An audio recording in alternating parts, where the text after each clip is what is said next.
Thank you, ladies and gentlemen, for clicking on this Rank the Movies video. We are on week 3 of me watching movies I hate, rewatching them.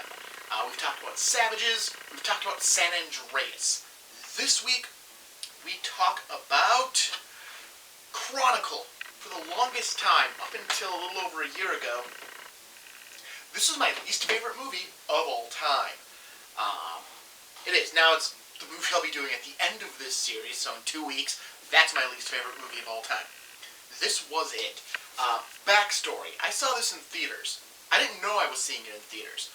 It was Valentine's Day, or it was sometime around it, and me and a group of friends were going to see the movie This Means War, starring Chris Pine and the dude who played Bane and Renee Zellweger.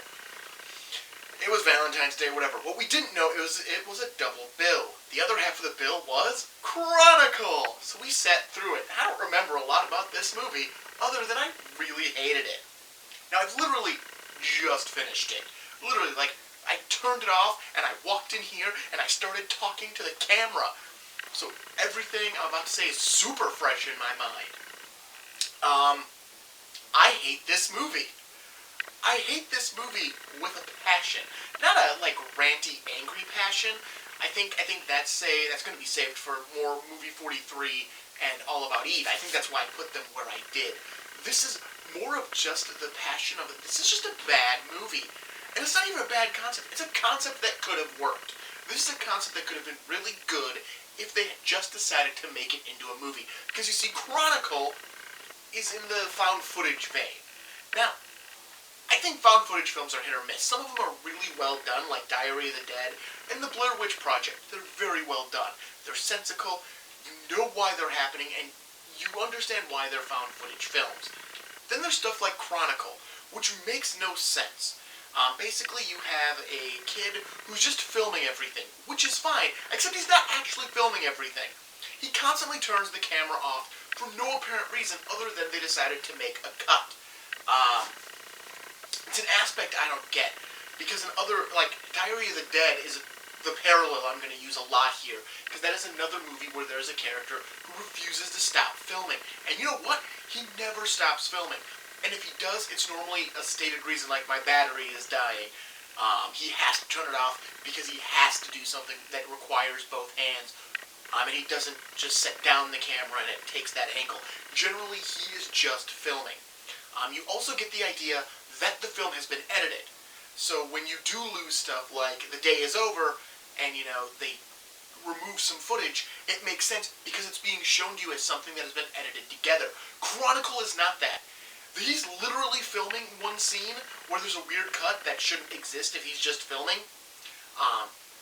And then there's a cave-in, and then the plot, begins, and they say his camera is still down there with a tape inside of it. Because this is 2012, you're not sending stuff up to the cloud yet, just straight from your camera. I think that's a really high-end camera nowadays, too. So this was still a camera that recorded on tapes. And it's underground, so there's no way somebody edited this footage together. And by the end of the movie, it's just sloppily done. Like, the director stopped caring about the decision he made to make a found footage film, and he's just taking actual shots without really explaining how are you getting this shot found footage. Like, you're not explaining. Like, you see the villain pull a bunch of cameras around him, and that's how him and the other guy sit there floating in the air and talking. And then even after that's like, the camera's still following? Is he still that focused that he's moving these cameras around? I don't think so. I don't buy it. It is bad filmmaking. Getting into the plot of this movie, you have Andrew, who is a put-upon student, played by the dude who plays the Green Goblin in the Amazing Spider-Man 2. He's also in Valerian, and I don't know his name. He's an outcast, and he's gonna film everything with his camera, which is fine. You meet his cousin, they're kind of friends. His cousin's Matt. They're kind of friends, but at the same time, Matt's kind of distant. Eventually, he is talked into going to a party. At that party, he is grabbed by the senior class president, Steve, to go look at a hole in the ground, because they're hearing noises. Matt and Steve are hearing noises. So they bring our camera guy, Andrew, to the hole. And that's where there's a weird cut, because he's like, I'm always filming. And then all of a sudden, like, they're walking to the hole, and there's a cut. Like, there's just a cut there for some reason. It jumps further to them walking towards the hole, which makes no sense, because if he's just filming, it should all just be there. Like, if you're not giving us the idea that this has been edited together, then there is no reason to put cuts into this film, unless he is literally turning off the camera for some reason. And then you need to justify it. You can't just have a cut because you decide you want one. Anyways, Andrew and Steve and Matt go into the hole where they find a thing. It's a big crystally thing, and their noses start to bleed, and then the camera cuts away. This is the only time I will absolutely say the camera deserved a cut. Something was happening, it was paranormal, and the camera stopped working. I get it. Then there's a new camera. Andrew has been given a new, more expensive camera that has a built-in hard drive. And this is the camera he will use for the rest of the movie, and you find out the three guys, after going into the cave, now have telekinesis. They can move things with their mind and stop baseballs, and it gets stronger, and you see them playing with it, and they learn how to fly, and Andrew learns how to, like, move his camera around with his mind. And they bond. This is such a stupid plot. As I'm going through, I'm like, this is really stupid. It's only an hour and 23 minutes, and I feel like an idiot here. So they make an agreement because Andrew decides to run a dude off the road. Honestly, I watched this scene, and it's the guy's in a car and a truck that's tailgating them and honking, and Andrew's like, watch this, watch this. And I'm like, and then he does this, the front end smashes, and the dude drives off the road. Like, I don't know what he was thinking. I have no idea what went through his mind that made him go, this is what I'm gonna do. This is what I'm accomplishing here. Oh no, I did something I didn't mean to. So they decide to set rules to help control their powers, and Andrew and Steve grow closer as friends, and then Andrew gets beaten up by his dad, because his dad's an abusive alcoholic who got injured firefighting, and his mom is dying. So bad home life. He eventually flies up into a thunderstorm, and Steve goes up there to talk to him, and he forces lightning to hit Steve and kills him. Because that's what you do to your friends, you kill them. After that, Andrew tries to go rob people and things to get money to pay for his mom's meds, which leads to him accidentally shooting a shotgun at gas, and he's lit on fire, and then he blows up a hospital, and he goes over to Akira, and his cousin shows up, and they fight, and Andrew dies. And his cousin goes to Tibet, because Andrew wanted to go to Tibet. I really nutshelled this movie, but that's the plot. That is what happens in this movie. And because of the found footage, I just can't. That's the problem with this movie. This might have been a perfectly decent little, like, kids finding superpowers movie if it wasn't for the found footage aspect. Only because when you try to move on away from Andrew and put the focus on any other character, you either need them to have Andrew's camera, or they need to have another character who also is for some reason fixated on filming things.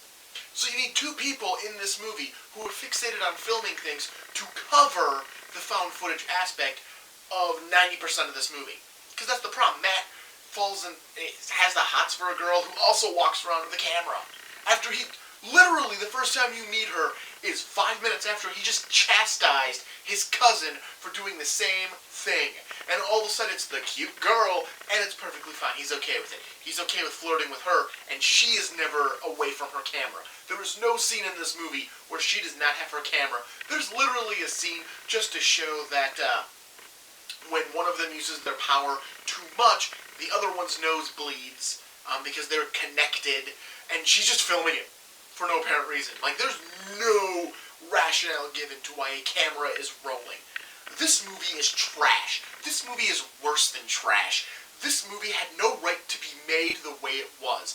If it was the director, the writer, the both of them, whoever decided this needed to be a found footage movie, they made the wrong call.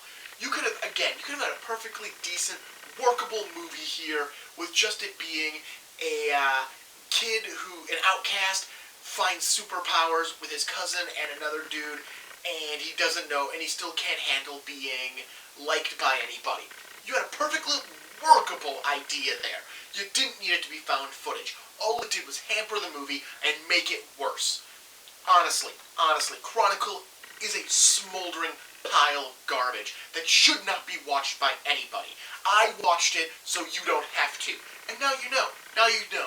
Don't waste your time with Chronicle. It is not worth it. It is not worth the hour and 23 minutes. It is the shortest movie I am reviewing this month, and it ain't worth it. It is not worth it. Watch San Andreas or watch Savages. Those are bad movies, but at least they're not bad found footage movies.